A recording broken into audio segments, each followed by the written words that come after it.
think we Muslims are in a collective state of psychosis because we're proud to belong to a country that was a map drawn by the non-Muslims 40, 50 years ago.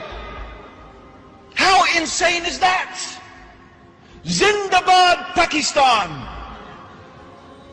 Zindabad, Pakistan. Pakistan is a country that was put there by the British.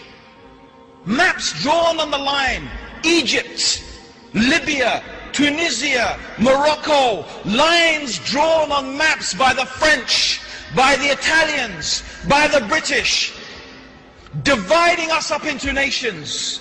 And now we are screaming fanatically, rallying behind some flag that didn't even exist 100 years ago, ready to fight for it and die for it.